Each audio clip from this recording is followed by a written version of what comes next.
and I welcome back some of you. I think some of you are familiar faces from a couple things I've done today. We seem to have spent the day together. That's fun.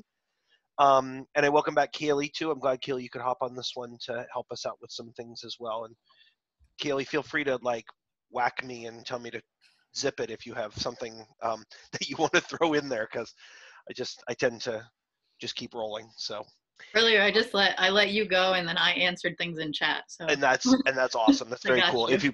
If you are awesome. You are very awesome. So so the purpose of this session is to get you up and running with some Google Classroom know-how. I'm by no means am I going to get to all the details of Google Classroom today, because there's a lot of sophisticated things that Google Classroom could do now that it couldn't do when they first started the platform, 10 years ago. Actually, I think Google Classroom's been around probably for the last 7 or 8 years, and I've used it for the last 6 years or so with classes that I've had. And it does have a lot of capability and a lot of capacity to do a lot of different things for you. But I just want to try to get you. I'm going to treat this like an onion, so I'm going to start with the outer layer, which is just getting you comfortable with what the screen looks like, how to create a class, and how to add students to a class, and where you can put information that everybody can get to. And then if we cover all of that, which because some of you are repeat customers today, so if we get through that and that ends up being pretty straightforward, then we can start diving into some of the deeper components, which actually, Kaylee, I know you use Google Classroom for some things, so you might be able to jump in and show like how to set up an assignment or use categories or stuff like that. So, okay. I'm going to take over your screen then for a minute or several. If you want to use the chat box to drop questions in, I'll stop periodically, and Kaylee's helping to kind of monitor that too to help me out. So she'll either respond to things in the chat box, or I'll stop and look at the chat box from time to time. Kaylee, if you see a big trend popping up, just obviously interrupt me, and I'll just stop too, so you can all verbally offer your inquiries as well. So can everybody see my Google Classroom screen right now? Mm-hmm. Yep. Okay, so if you have not set up any classes yet, then your screen is going to be empty. You need to go through the class creation process. And again, if I would say 90% or more of our school districts in Maine use the Google G Suite for education, which is Gmail, Google Docs, Google Calendar.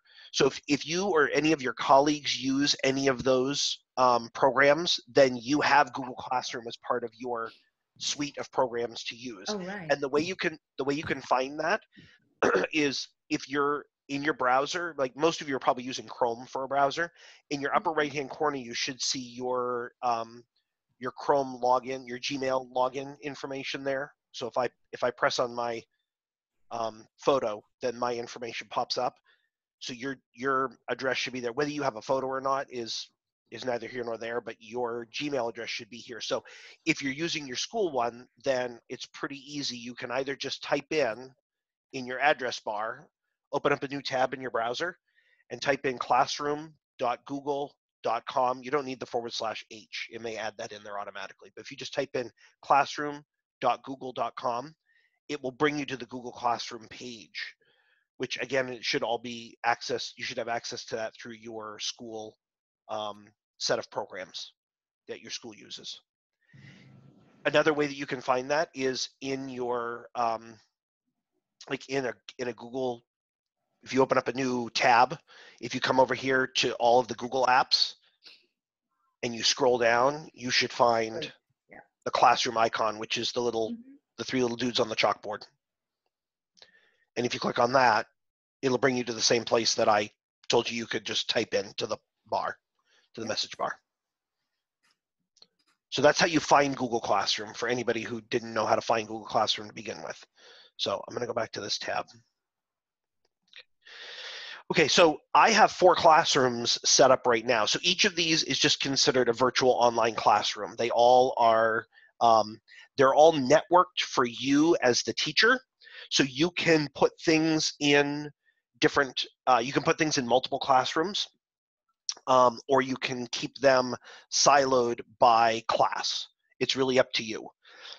So how you decide to set it up, you may, if you have 4 sections of Art 1, then you might need to set up 4 separate classrooms if they're in all different places. If you want all of your Art 1s are all working on the same material at the same time, you could have one classroom for Art 1 and put all 4 sections of students in that one classroom. It's really up to how you want to set it up.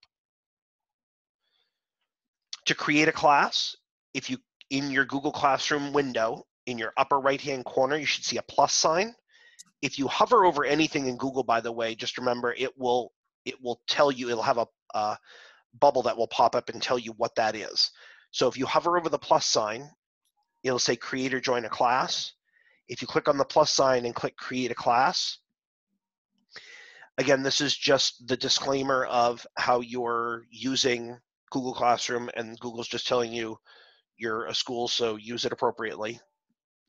Check the box. You've read it and understood it. That's exactly what you're going to do. The only thing for identifying a class that's required is a class name. So I'm going to call this session 2 class, since this is my second Google session of the day. If you want to give it a section number, so if you have, like I said, you have 4 sections of Art 1, you can do section, you can do it 001 or 100 or 1. It's really up to you. However, your section A, you can designate these any way you want. Under subject, if I type art, and it ends up being, let's say it's a 2D art design. Obviously, you don't need the room because it's virtual right now. You can go back and edit this information later. So when, not if, but when we go back in session, and you want to keep using this as an alternative to what you're doing, to augment what you're doing in your physical classroom space, you could always go back and put your room number in here if you want. After you've given it at least a name, click create, and it'll take a moment for Google to create the classroom, but it will automatically take you into that class.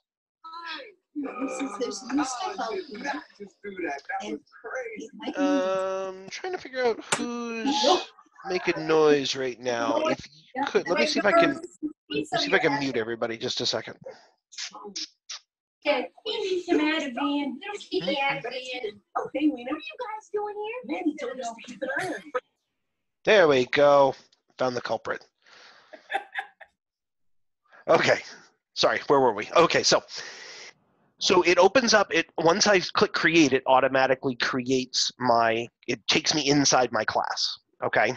So you may want to configure some things in your classroom space before you invite students to be part of that. So it defaults to what's called the stream. So any of you that have any connection with social media like Facebook, it works like your news feed in Facebook. So the most current items are always end up at the top. So you just have to scroll down for the items that are that were posted days earlier. In fact, let me show you let me go back to all of my classes. So I'll pick my music class just for example. So I posted something yesterday on some resources, but then if you scroll down, you'll notice that the dates get older, dates of postings. So the older stuff is at the bottom and the newest stuff is at the top. Okay. Oops. I'm just going to go back in here just for a second, and then I'll show you how you can navigate all of this side of your screen in just a minute. So, again, like I said, it defaults to the stream. This is the easiest way for you to use Classroom like today or this weekend to get things going. There are a lot of other, if you use the classwork tab, there's a lot more that you can do that Classroom is a lot more sophisticated in letting you categorize work and be able to issue graded quizzes that will grade, that to a certain degree will grade themselves.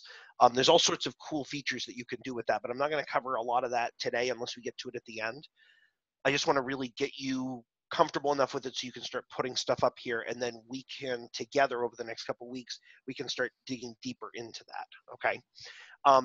So in the stream, it says share something with your class. If I click on that, so here's where if I've set up several classes, I can decide whether I want this message to go to just one class or particular classes, Okay. or all classes. Really depends. I can choose as soon as I click on, so it says it's 4, I can pick which class I want, or I can decide which student I want within a class, if that helps. So you can send specific messages to specific students once you have people enrolled in your class. Notice it doesn't give me that option here because I don't have anybody enrolled in this class yet. So it just would go to everybody. If I had some of you enrolled in this class, then it would give me the list of you and I could pick who could see this message. The default is all, so everybody can see it. So I can type a message. And again, for right now, if you want to use this as the way of you getting material out to students, you have the capability within these postings to attach a document from your Google Drive. So if you have a writing prompt with a rubric that you've created for your students, you want them to do a listening project or a viewing project, you want them to watch a video clip and then respond to some questions, you can upload from your Google Drive or a file from your computer, like a Word document. You can upload a document to this posting and attach it. And you can actually add multiple items. So you could have a document from your drive. Let's see if I can pick something here really quick.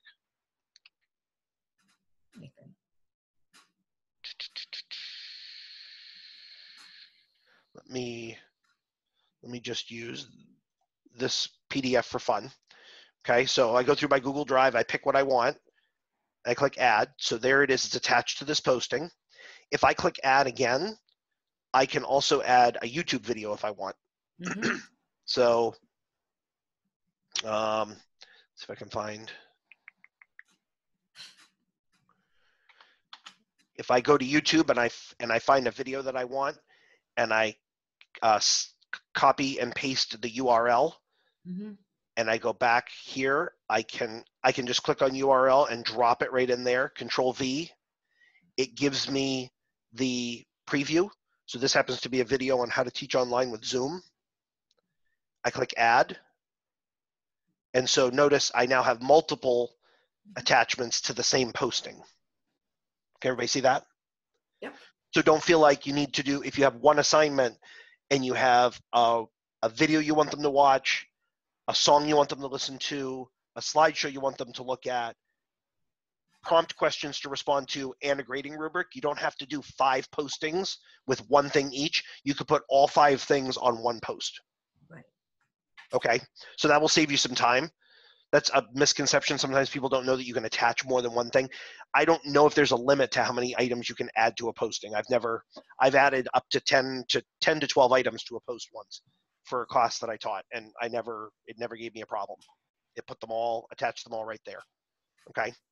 So then once I do that, I click post and they appear there.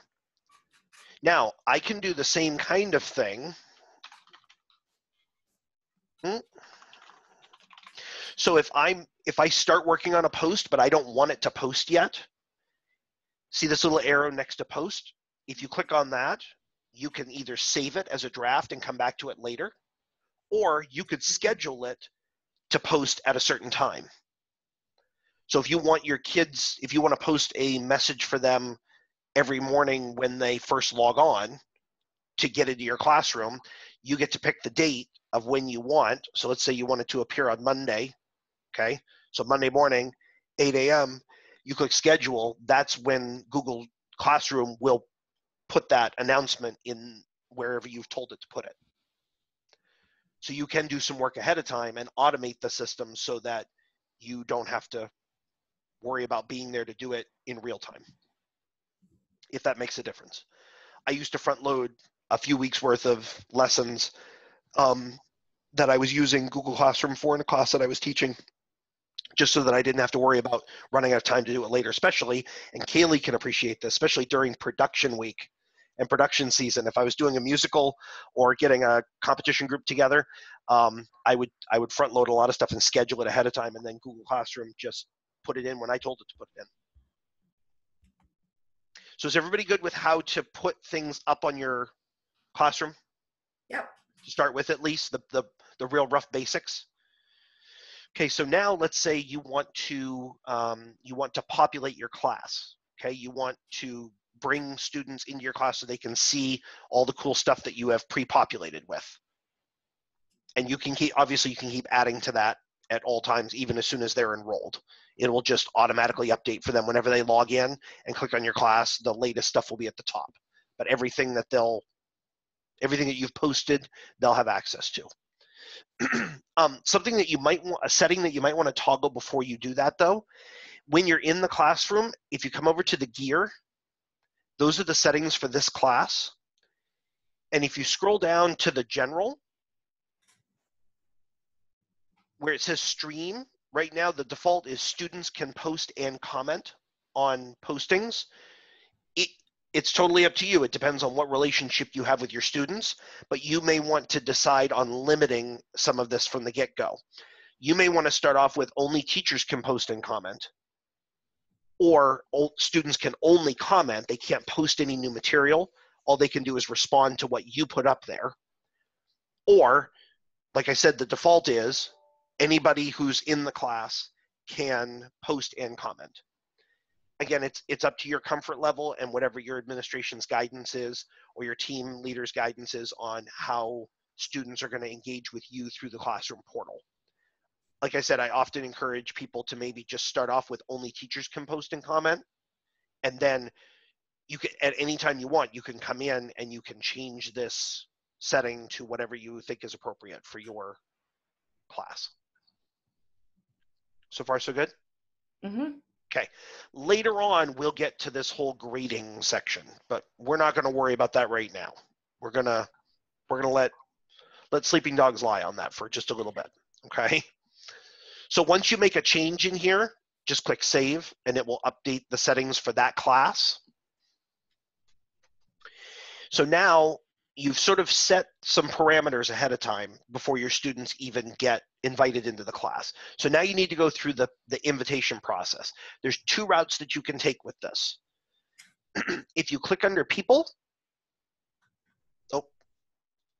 oh, it's because I didn't do this. I'm just going to cancel that posting. So if I click on people, at the top, you'll see where you can add teachers. So if you have a co-teacher, or you have several teachers that want to be, that you want to share control of one classroom with, you can add them here. All you have to do is click that little add person over here, and this will invite them, put their email address in.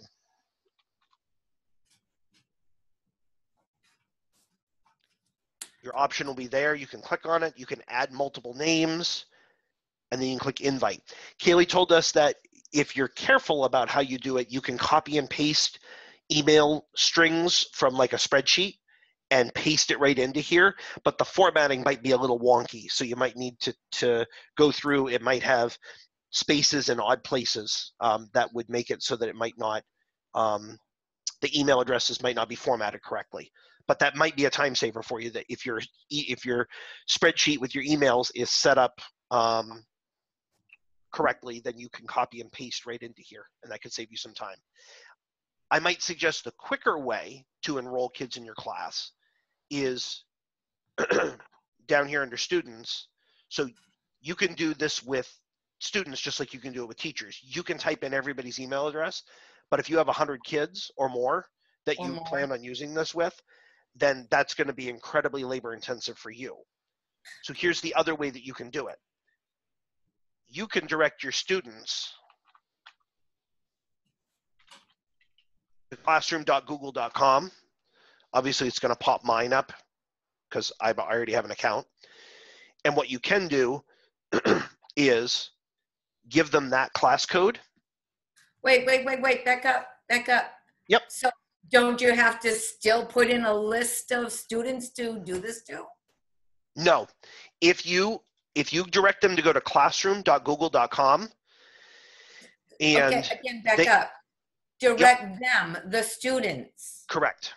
But don't you need the students? So she's saying to direct them. How do you direct them? So you have to send Right, them an email. right, To give right. them You the send them an code. email. So, Right. so either way, you're going through 300 emails to direct them to this. Yeah, another option may be talk to your district webmaster and have them put classroom.google.com as a link on the school's webpage, and then they all could have access and go there. That's another way that you could do it. So it's not any quicker this way when you have multiple classes. You're still putting down all the emails. That was my biggest thing. If you have to type in every student's email individually, then there's no quicker way to do it. But what hold on. But what I'm suggesting, Gail, talk to your district webmaster. If you have multiple teachers in your building or in your district that are going to Google Classroom, then they could put something on the school's home webpage that probably a lot of your students and or parents are accessing on a regular basis to get information about school lunch programs, meal pickup or meal drop off, curbside, picking up school supplies, etc. They could put something on their homepage with simple instructions, because all you have to do is have them go to this web address, click the plus sign, join class, and then the class code that you provide for them, which again, you could put those class codes on your school website if you wanted. I can show you how to close your classes as soon as they're enrolled. Okay, but this way, if you have them join the class and you give them your class code, like that's the class code for this session class that I just set up. I got that far. I got to the point where I had to start putting them in individually. Yep. And then it's like, there's got to be a better way, but apparently there's not. Yeah, I used to. Go ahead, Kaylee. Sorry. If you have, do you have like whatever? Can you export them through like PowerSchool or something? Yeah, whatever program you use, like Infinite Campus, PowerSchool, or something. Yeah, what does your school use? I am hands-on. One more time, Gail. Sorry.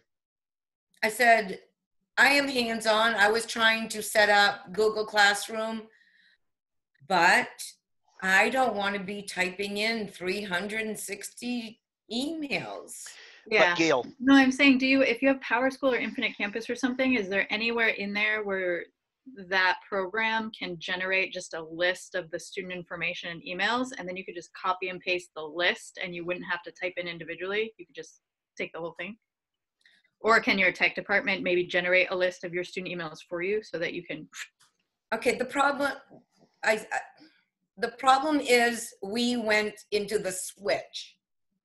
So I have 4 new classes of kiddos that I haven't seen. Yeah, me too. Mm-hmm. Yeah. Yeah. And our rosters all year long have been totally wrong on, oh my God, they've been totally wrong on Infinite Campus, which means they're wrong in Jump Rope. Okay. And so yeah, Gail, your trouble lies with your registrar for your district, whoever runs your student information system, when kids enroll in your school district, whoever deals with that at your district level or your building level, they need to be able to supply you. You should be able to send them an email and say, I need a list of my students' email addresses for my new classes. And they should, in theory, they should be able to access Infinite Campus and extract that information. I know that you can. right. I know you can download that stuff. And Infinite Campus has my roster. The problem is they're wrong. Yeah, so and that's without seeing the kids, yeah, and this is what we've been doing all year. We've been waiting for them to come in our class and going, okay, they're not in this class, they're not in this class, they're not in this class, and then getting it fixed. Yeah, well, I don't know how to help you with that because you're not, I mean, you're not going to see these kids in person. I So, know. so your registrar is going to have to, or your administrator or somebody's going to have to figure that out. Your guidance office, they're going to have to sort that out, or you're going to have to go with what you have. Well, that's what I was thinking. Right. I'd go with what I have, and if you've already had it, well, ignore it. And Yeah. Yep.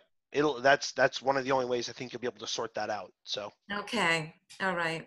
But Thank yeah, you. unfortunately, unless you have a way that you can mass email them and have them sign themselves up, you'll need to put everybody's email address in here Right. individually and add them.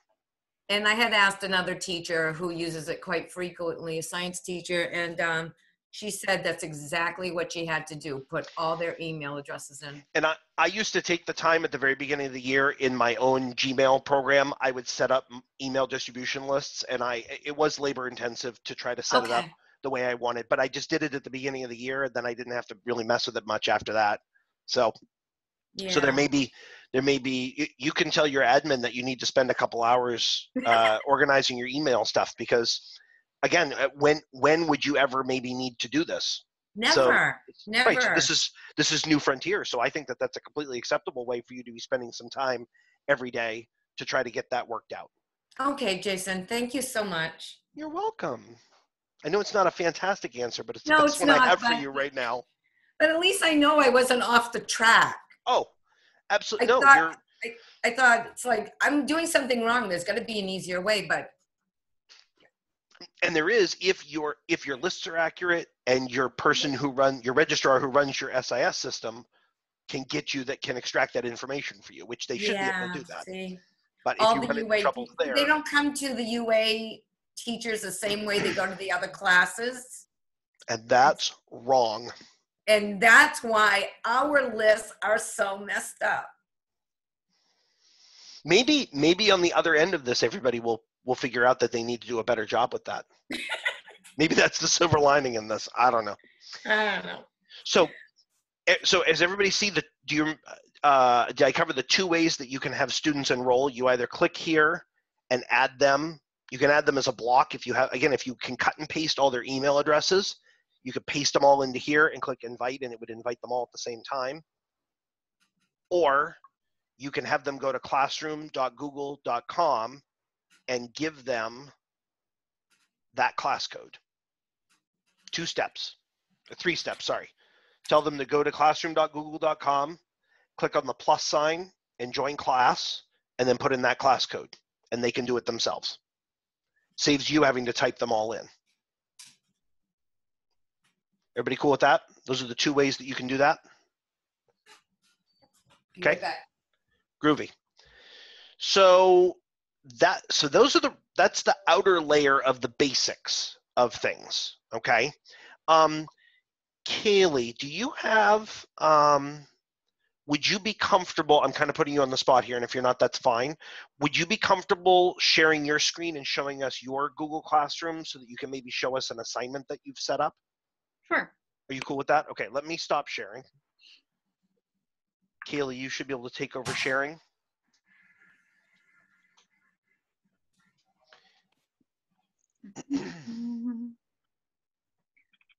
Well, you've disabled attendee screen sharing, so I can't. No, I didn't. Seriously, did I?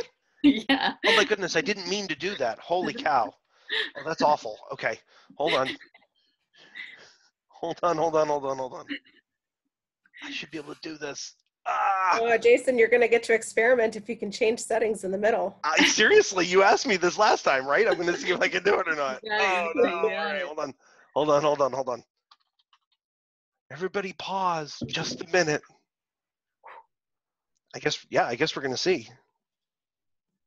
My account. Settings. Why did I do that? Bah!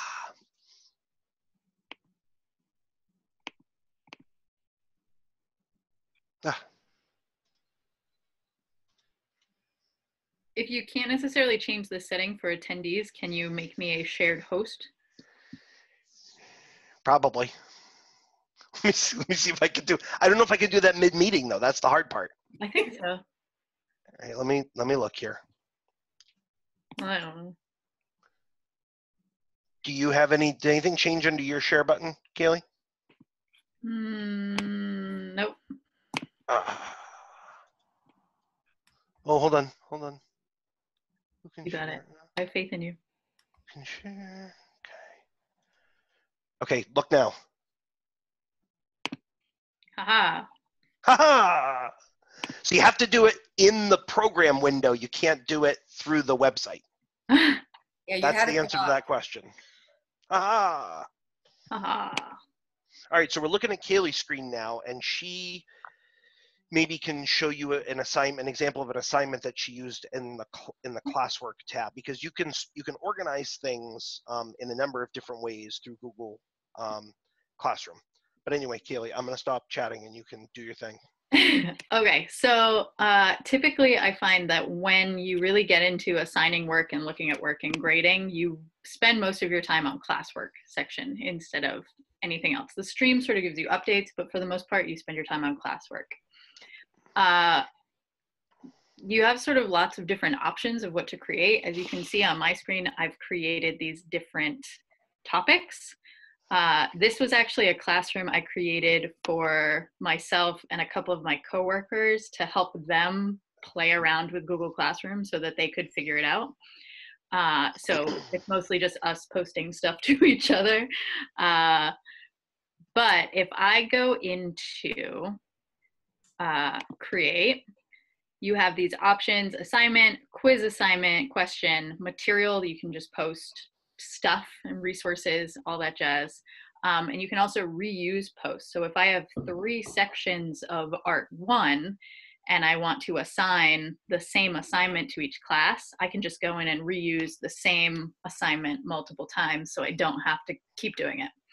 And you can, Kaylee, you can also do that when you create the assignment as well, right? Yeah, absolutely. Yep. Or if I'm, in quarter 4 and I want to reuse an assignment that I used in a class in quarter 1, I can go back and find it. Right.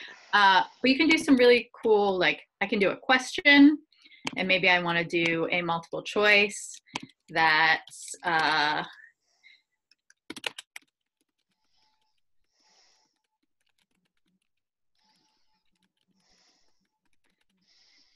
you can put in all of your different options. So I can say, great. Okay. Meh. And Corona. Right. What assignment? I like that. That would be my answer.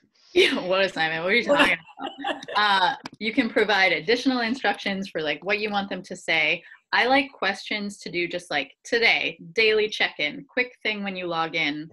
What do you have? And then I can come over here. I can say, okay, which classes is this for? So I'm going to put it just in playground. I don't have any students, so I can't pick my students, but I could say, I only want this to go to these 3 students. I want it to go to everybody. Am I grading it? If so, how many points? When is it due? And I'm going to put it under assignments, surveys, and units, which is a topic that I already have set up. But Kaylee, go back to that drop down just a minute. See everywhere where it says create topic? Mm-hmm. You can create an infinite number of topics. So if you have, you can name them as your units, you can name them as your lessons, you can name them, you can categorize anything any way you want. Mm-hmm. And I usually go in, I try, obviously you can add more later. I try to create the topics before I invite my students, just so I have, whether it's quizzes, daily assignments, tests, materials, whatever, so they can go in and do what they want to do. So, and then ask.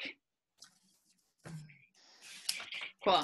And then when they go in, they can see a little like how sort of in general people are feeling about this assignment.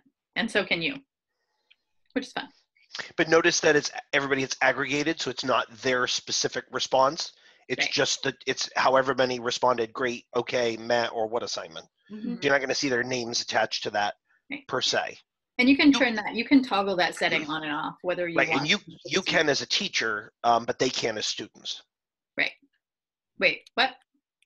You can see who responds as the teacher, yeah. but they don't necessarily see as students Yeah, they just see who the summary. responded what exactly. Let's say let's go into one of my actual classes that I am using currently, if I can avoid seeing student names. Let's do costume and makeup. Okay. So I have classwork.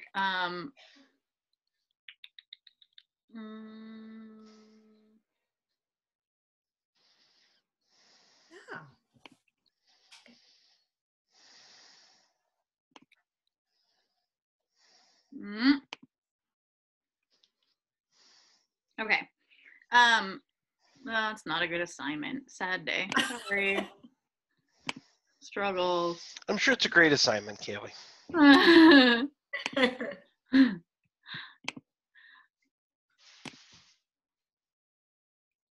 Sketchbook intro characters. Maybe that's a good one. I don't know. Haha, this is a fun one. Okay, so this is just a quick assignment that we did at the very beginning. So I basically just have their instructions and then I attached images for them to use just as material. So basically, they had to choose a picture to create a character design that lives within that world and come up with a backstory for that character.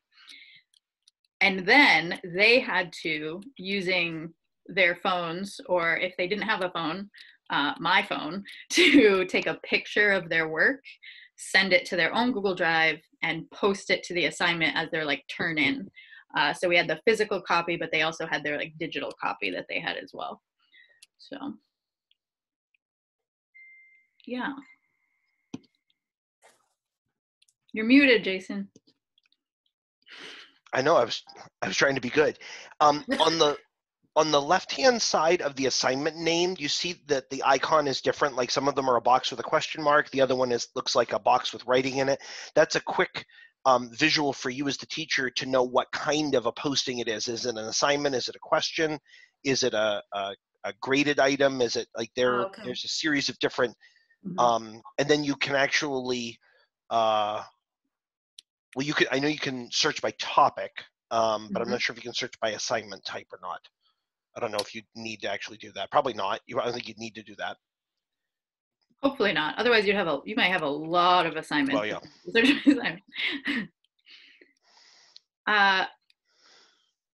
Yeah. I don't know. I wasn't really super prepared.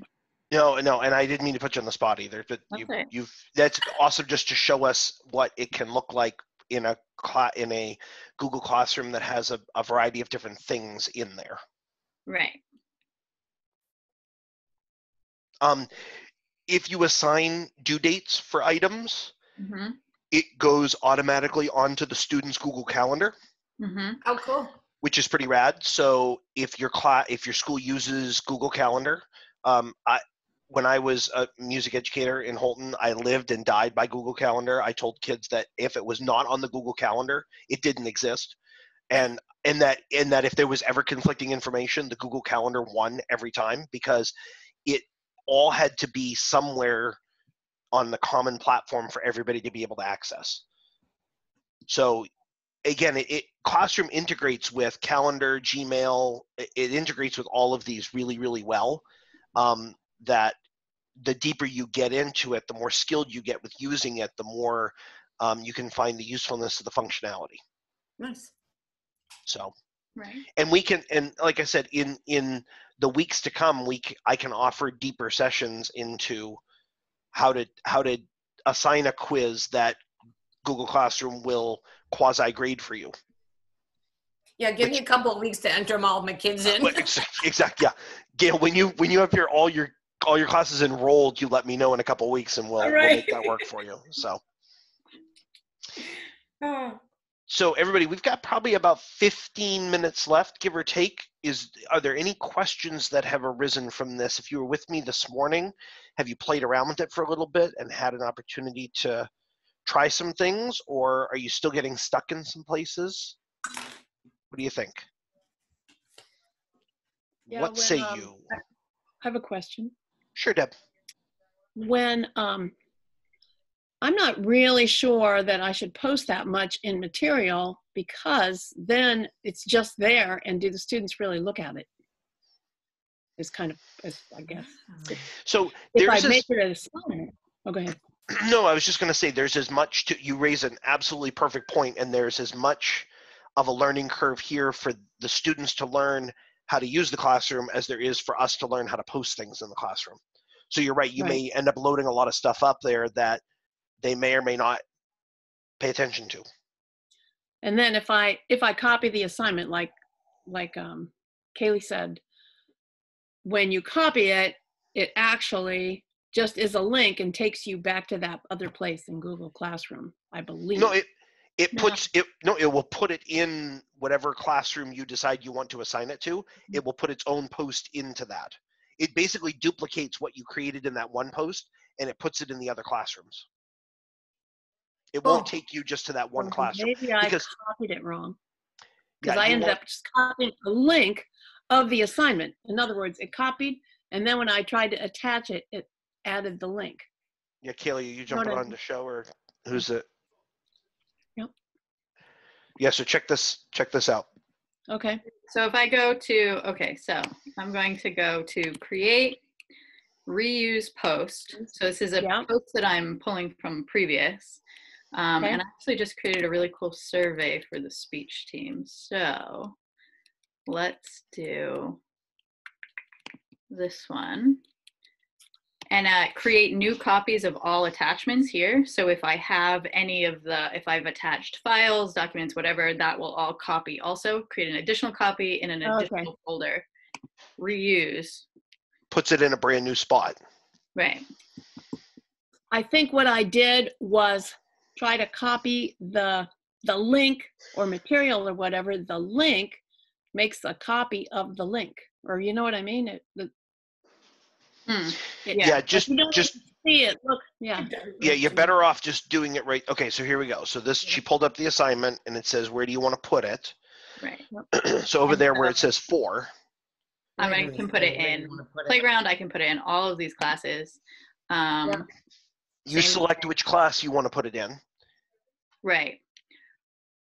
And then click assign, and it will duplicate that post in all of those other places. And it just created that draft sort of, so I can, once I've reused the post, I can edit it and change things for that classroom. So I can add new files, I can get rid of files, I can move things around. It's like a save as. It's not touching your original. You're working on that. Yeah, okay. Yeah, I think I did it the wrong way. Instead of copy post, I think I tried to copy my link. You know what I mean? The link and it, okay. I got it now. Thanks. Has anyone ever used Google Forms to create sort of questions and assignments? That's really fun because it just works. Everything in Google Suites works together. So Google Forms, when Jason later, if you run like a how to grade itself and things like that, you'll be using a lot of Google Forms and spreadsheets, and those are, you can create your quizzes that are sort of self-grading. And then your students answer, they submit, and you can view all of their responses sort of separately. They just have to hit turn in so that you know they did it. Jillian, to answer your question, yes, students can, if you, Kaylee, can you go to, I can do it on mine. Hold on. I was gonna try to catch you before you. No.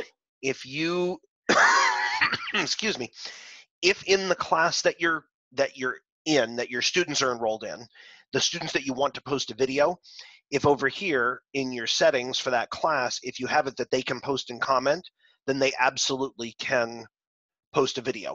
If they click here, just like you do, they can say, here's my video of me playing my concert. What's a really awful concert I'm Scale. fourth and fifth grade. It's all awful. Oh, it's all off. Okay. My concert E double flat scale, right? Or whatever. I know that's crazy, but So would everybody see this though? everybody would see this. Yes. So submitting work to you is different than just being able to post it. Can they post it? Absolutely. Okay. Can they attach it to an assignment that it goes just to you? Yeah, Absolutely. I guess that's my question. Yep, that's the next. Stay tuned for next week, and Oh, I can have a session on that next week. But that's Okay. all within classwork. If you go to classwork and you create an assignment and you do all the you can attach a rubric. If you've created a rubric in Google Drive, you can attach that, assign how you're going to send it to, and then I'll set up a bunch of pretend students in a class with some work. I'll try to get that set up this weekend so that you can see what it looks like, because when it's hard to see it right now, but on Kaylee's screen for each assignment, there was the assignment section. There was an assignment tab on the left, and then there was a classwork or student work on the right. If you click on the student work, you would have seen all of her students' names and all the files that they had attached to it and whatever grade she had applied.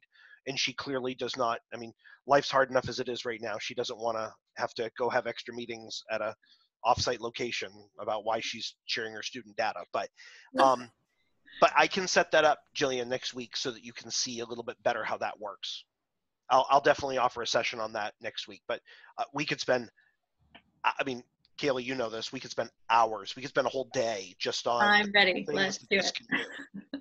Yeah. All right, rock and roll. Kaylee, I'm signing you up then. Next week, you're doing. You get to do these all week. Perfect. Ready. I'm ready. Brilliant. I'll pay you in like a Dunkin' Donuts card or Tim Hortons card or something. Oh, nice. There you go. See, it's the little things. It's the little things. But yes, if you set up assignments and have your students submit work that way, then it is private, all back and forth. But things that they put in the stream, anybody can see anytime. All right, Jason. So hopefully that gives you at least a little bit to start with. And again, if you don't go into the classwork section and you just start with putting, if you're just trying to make connections with your kids and you're just trying to give them some kind of guidance to keep moving forward, then if you put stuff in the stream, then you're good as gold right now just to keep them engaged. But if you need to get into a point later where you need to have them submitting work to you that you're going to assess and you're going to give them feedback on and return it to them, and you can actually send assignments back and forth and back and forth and back and forth between you and students, individual students, before you grade it. Google Classroom gives you that opportunity to just trade those things back and forth until you and the student have met in the middle, or they've done the edits or revisions that you've asked them to do. So we can get to all of that later. Is there anything else about the basic nuts and bolts that I didn't cover that you want me to cover in the next couple of minutes? Or does everybody feel generally comfortable with being able to create a class, put stuff in it, and get your kids into it? Except for Gail, who's going to have like carpal tunnel. Her fingers are going to curl right up permanently. Yeah. Gail, when somebody sends you the data that you can copy and paste, it's going to be a great moment for you. Okay, cool. I guarantee it. You just have to find the right person. Well, then, you know, like the science teacher said, she had to do it the same exact way. Yeah. Individually. And not to put in words in anybody's mouth in your district, but I guarantee there's somebody in your district that has all of those in a master spreadsheet. Okay. And they could get that out to you. So I would maybe see if your district has a registrar, somebody that when students come to enroll in the district, who puts that information in. It may be individualized by your school secretaries. We in Holton, we have a student data coordinator that works in an office at the high school, but she enrolls students for everybody K-12. So she runs our student information system in my district that I live in, and there may be somebody in your district that can do the same thing. I think we might be talking about two different things. So What I'm saying is I will have to put every kid's name in individually. As soon as I start typing their name, their email comes up, but I have to do them all. Yeah, and what I'm telling you is that there's a person in your district that runs your student information system. They run Infinite Campus for you. Yeah. And they do all the backroom stuff of Infinite Campus. Like when a Right. student moves into the district, they put on all their contact information, their vitals, their address, all that stuff. They have the capability through Infinite Campus, through their controls, to extract all these email addresses in a block for you that you could then copy and paste into this in like 4 keys on your keyboard, and you could have them all inputted. And you wouldn't have to type them individually. But somebody, I don't know who that person is in your district. Sometimes it's your school secretaries that do it for each school, depending on the size of the district. Sometimes there's one person for the whole district that does it all. Okay.